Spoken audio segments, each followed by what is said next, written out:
Welcome back, queens. In this tutorial, I'm going to show you how to do a smoky halo eye with reversed wing eyeliner. So let's go. Alright, so we're going to start off with priming our lids.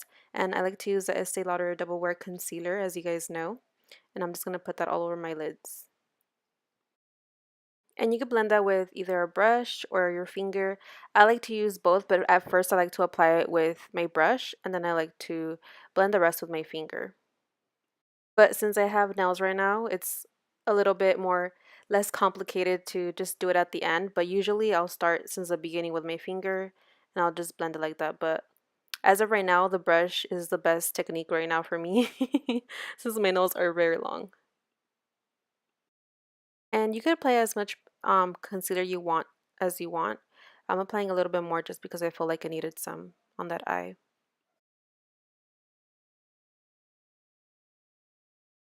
And to set the concealer, I'm going to go ahead and use the Cover FX translucent powder, and I'm going to be setting that with my brush.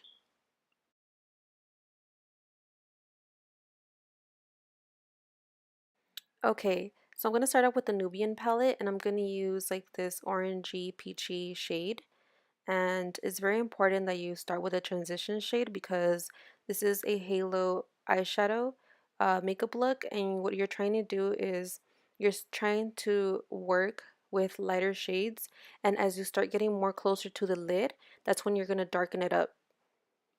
Any light, medium toned, neutral eyeshadow will be perfect. So as long as it's not too overly dramatic, just remember, start with something that is going to be your transition shade.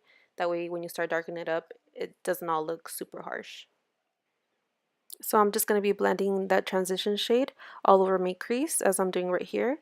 And I'm using a Morphe blending brush.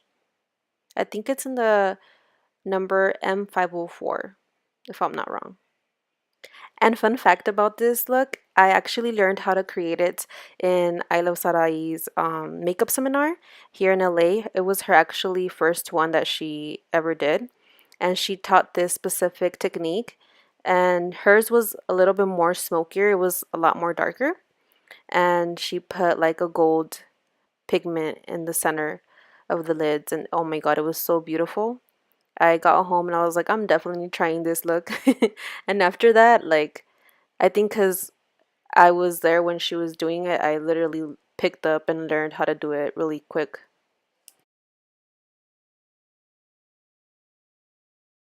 Then I'm going in with this more darker shade because, like I said, you do want to start kind of darkening up that crease slowly. And remember, the main focuses are going to be on the corner of the eyes, and obviously, whatever pigment you choose to put as your spotlight color, which is on the center of your lids. So I'm just going to be doing windshield wiper motions on my crease so I could start creating like that halo-y effect. Like I'm literally, how I do it is I kind of feel how my eyeball is on touching on my lid. So I literally go by my eyeball. So wherever I feel my eyeball, I go around it. Now I'm putting this more darker shade, which is now we're starting to slowly, gradually pick up those darker tones.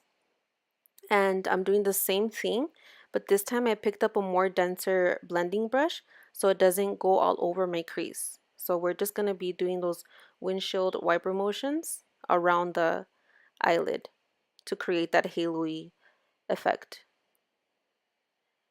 The purple eyeshadow that I'm using is from MAC and it's in the shade Deep Damson. And I'm keeping that focus, like I said, in the inner corners and outer corners of my eye. And I'm just creating that halo-y effect. Now I'm taking a Real Techniques, it's like a flat shader brush.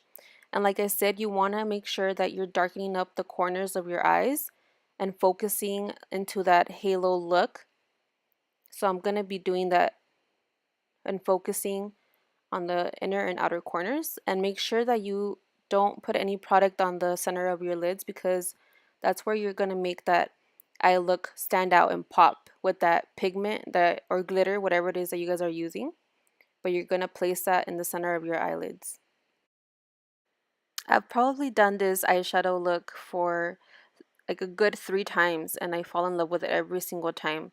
It makes my eyes just pop and just look so beautiful. Now taking the same MAC eyeshadow that I was using, I'm starting to go a little bit more around my eyelid and I'm starting to deepen up that crease, that inner crease a little bit more. And there's no right or wrong, like I said, you could go back and forth. Just do it at your pace. Don't just start right away and put a whole bunch of eyeshadow because it'll just mess up the look and it'll just look super pigmented and it'll just look messy. So you see how right here I'm taking a clean brush and I'm starting to blend out that more darker mid-tone shade because I do want this to be flawlessly blended for when that darker shade comes in. And when you're going in those inner and outer corners, it's a lot easier if you use like a flat shader brush because if you use a fluffy brush, it's just going to get everywhere and it's not going to come out how you want it to come out.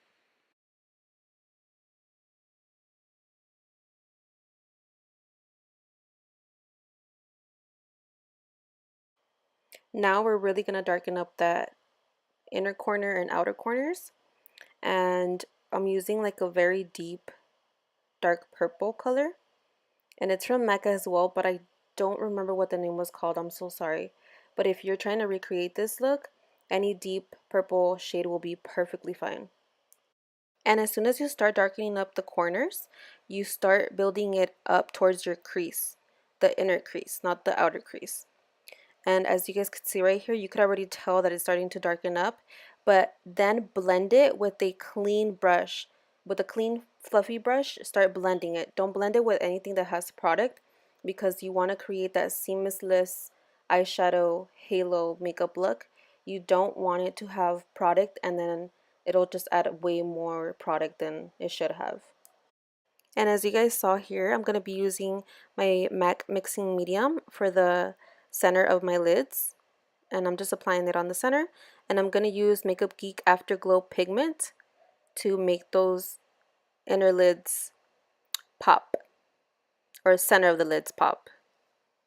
And remember, like I said, there is no right or wrong. However you want that center of your lid to stand out, whether you want it just to be very small or you want that pigment to be a little bit more noticeable. However you guys want, it's your guys' choice. But I like mine to be a little bit more bigger just because I like to be dramatic, you know. You know your girl like being dramatic. So I am going to make it a little bit more noticeable. And the brush that I'm applying the pigment is from Real Techniques. It's a small shader brush. Now, just to seamlessly blend those lines, I'm going in with the same flat shader brush that I used to darken up the corners. Just so we don't look cray-cray, you know? And I'm going to use these lashes from Amazon. Now I'm going to teach you guys how I do my reversed wing eyeliner technique, which is eyeliner but on the bottom instead of the top. And honestly, this is so complicated to film on camera, so excuse my ugly face expressions. Oh my god. So embarrassing. But it was really hard, to be honest. And then since my mirror is like very low, like I could barely even see what I was doing, but I tried. But the reason that I put tape is this is a more easier way that I find if you're beginning and if you're trying to learn this technique. I find that this technique is a lot easier to use tape before anything else. So this will be just a lot easier. And don't be afraid to try this technique. Sometimes, like I said, you just have to go out of your box and try something different. This is what I love about this look. And it's honestly not that hard. It's like putting eyeliner on top but on the bottom with eyeshadow. And I'm just carving the liner with my concealer. That way when I actually put my concealer on, I don't really have to worry about it getting on my eyeliner that I already created because the last thing you want is for it to get messed up. Also, I forgot to mention when you start creating the wing, use an angled brush because that's going to help you out a lot better. Time to prime and time to put foundation on. And now I'm blending out that concealer, which you guys know, the Estee Lauder Double Wear Concealer. I'm blending it out with this Morphe brush, and then I'm setting it with a beauty blender and the Cover FX setting powder. Then we're going to set the foundation with this Bare Minerals Original Foundation and this Real Techniques powder brush. Then using the Anastasia Beverly Hills Contour Palette, that's what I'm going to be using to contour. And I'm using the Sephora brush in the Pro Featherweight Complexion collection, and it's in the number 6. I love using this brush to contour because there's sometimes where I just feel so lazy to contour my face, but I just want to get it over with. So this brush, you literally don't have to do anything other than put the product and blend it a little bit on your face, and it literally does all the work for you. And since the bristles are super soft, it blends the product very nicely. And I don't know why I look so white in this video, but I think it's just the lighting. The lighting was off because I did change the position of where I'm usually at. So I think that totally messed up the way my face looks, but that's not how my face really looked, okay? Let's just get it straight. Now we're putting the MAC sculpting powders or shaping powders. And I'm using it in soft focus and emphasize. And I apply those two products with the Sigma tapered brush. I've had it for a really long time. It's already falling apart, but it's still holding on for dear life. Now we're going to bake that contour, and I'm using the Cover FX setting powder. I was about to say benign, but I don't think it was benign because it doesn't look that yellow. But then again, I'm not too sure because the lighting was a little bit off. But if I'm not wrong, I think it was the Cover FX. And I like to use this method, like kind of trace where I placed my contour, just so my contour looks more defined and everything looks nice and snatched.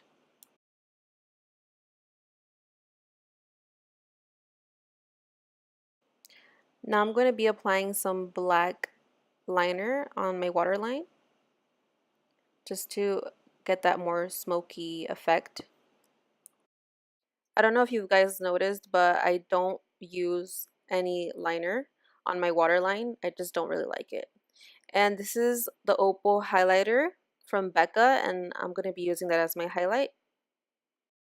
But for some reason, I feel like it really wasn't working, so I went in with the JCat Beauty highlighter afterwards because I feel like the Becca highlighter didn't really do much.